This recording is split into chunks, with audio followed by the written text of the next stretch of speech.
आज मैं आप सभी के साथ बहुत ही टेस्टी सा ड्रम स्टिक यानी कि सहजन का सब्जी ग्रेवी वाली आपके साथ शेयर करने वाली हूँ। खाने में बहुत ही ज़्यादा स्वादिष्ट लगता है और इसके खाने के बहुत सारे गुण हैं, फ़ायदे हैं हमारे शरीर के लिए। सहजन को मैंने इसे छील लिया है, हमारे वीडियो में आप जाकर देख सकते हैं। मैंने इसे छीलने का तरीका बताया है, लोगों ने बहुत इसे पसंद किया है। तो किस तरीके से सहजन को छीलते हैं ज़रूर आप देखिएगा वीडियो में, मैं डिस्क्रिप्शन में भी लिंक डाल दूंगी।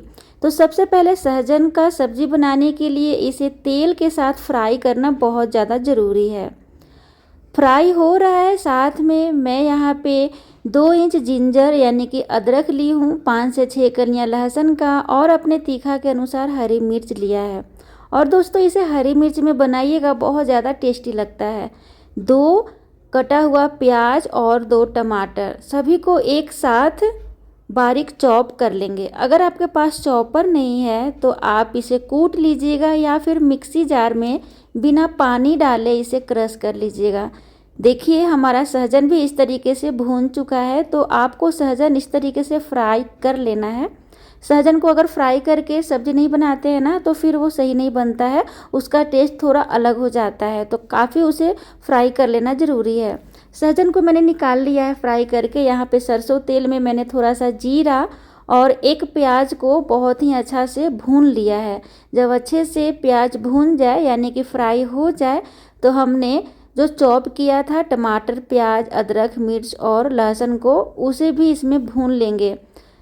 तेज आंच पर इसे काफ़ी बढ़िया से भून लीजिएगा। और इस तरीके से जब गल जाए प्याज टमाटर काफ़ी बढ़िया से जब भून जाए, तब यहाँ पे आधा चम्मच मैंने हल्दी पाउडर डाला है, 2 चम्मच धनिया पाउडर, आधा चम्मच लाल मिर्च पाउडर और 1 चम्मच देगी मिर्च पाउडर। थोड़ा सा पानी डालकर इसे भून लेंगे।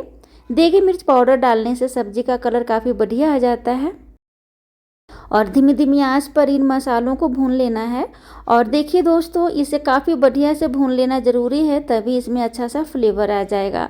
जब तेल रिलीज हो जाए काफ़ी बढ़िया से, जब मसाला भून जाए, तब यहाँ पे उबला हुआ आलू और ड्रम स्टिक यानी कि सहजन भुना हुआ, आधा चम्मच गरम मसाला डाल दिया, उसे भी काफ़ी बढ़िया से मिक्स कर लिया और स्वाद अनुसार नमक और पानी डाल दिया है। उबले हुए आलू को छोटे छोटे टुकड़ों में करके डालिएगा और इसे पानी डालकर काफ़ी बढ़िया से पका लीजिएगा मीडियम आंच पर। तो इसी तरीके से सब्जी को पका लेना है। सहजन यानी कि मुनगा का सब्जी बहुत ही स्वादिष्ट बनकर तैयार है। तो आप इसे बनाना बिल्कुल ना भूलें, बनाना बहुत ही आसान है। और अगर हमारा रेसिपी थोड़ा सा भी पसंद है तो लाइक और सब्सक्राइब बिल्कुल ना भूलें। Thank you so much.